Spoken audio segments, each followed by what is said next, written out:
I'm recording this because we just don't know from day to day how our lives are going to turn out. I'm going to read part of this because it's too difficult for me to remember. For a very short time, about 56 days, I've been dealing with the most monumental problem of my lifetime. My best friend was diagnosed with incurable cancer. And you don't know what that means until it happens to you. The pain of watching someone you love slowly slip away is something that no one should ever have to endure. I have known Vivian for over 60 years.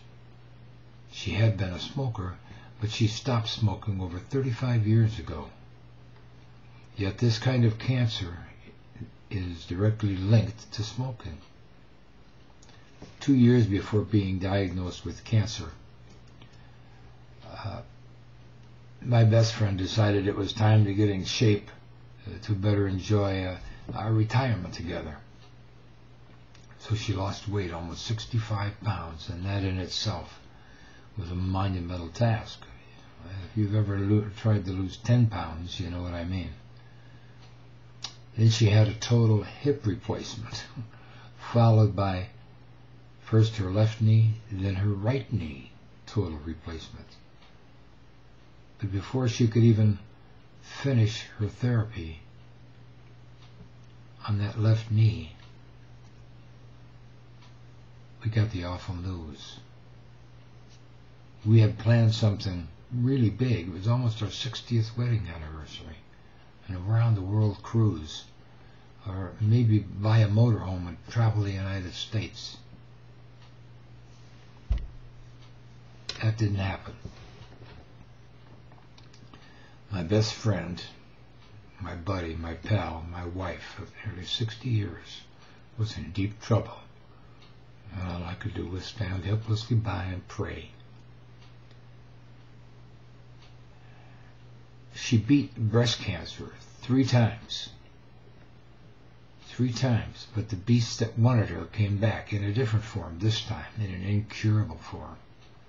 The lovely woman I had done my best our entire married life to protect was now in the hands of God and strangers. And all I could do was pray. I felt so helpless. I'm losing my best friend, and all I can do is care for and comfort her. This insatiable beast called cancer that was devouring her could not be stopped, and all I could do was pray. She was diagnosed with metastatic cancer on December the 4th, 2012, which had spread to her lungs, her liver, her bone, and her brain before we even knew it was there.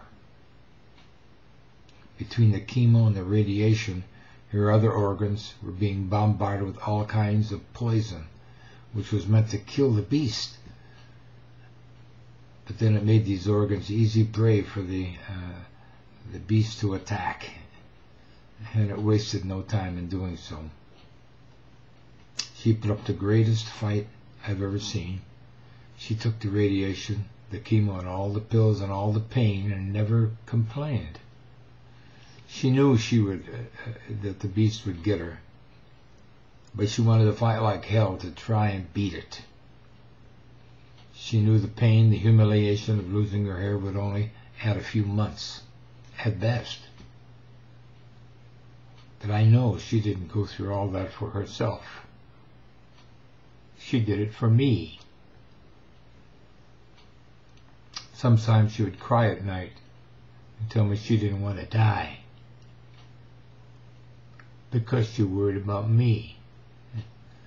And she didn't want to leave me alone. Knowing how she felt now makes the pain of losing her even harder to bear. I was at her bedside, holding her hand just after midnight, the morning of January the 28th, 2013, when the beast finally got its prey. The cancer let me have her for a mere 56 days from the day it was diagnosed before it took her. Just 56 days. I never would have believed it would take her so fast. I thought, as the doctors told us, that with proper care and treatment, she would have 8 months to a year. But just 56 days. She was the other half of me. Now I am only half of what I was. I never thought it would be possible to love someone the way I love her. The best day of my life was when God let me walk into her life and she let me stay. The worst day of my life was when I lost her. If you are lucky enough to find a love like that, you better cherish it and nourish it and be thankful you are lucky enough to be one of the chosen few in that world.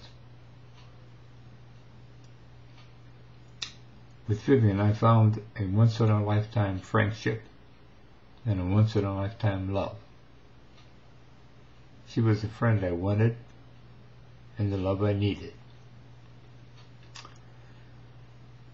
Everyone has been so kind and considerate that nothing anyone can say or do can ease the terrible pain I feel at losing her. My heart is broken. She was my reason for living, and I will think of her every day and miss her and cherish the memory of her until the day I die. So be mindful of your loved ones. Love them, cherish them. You just don't know. Thank you.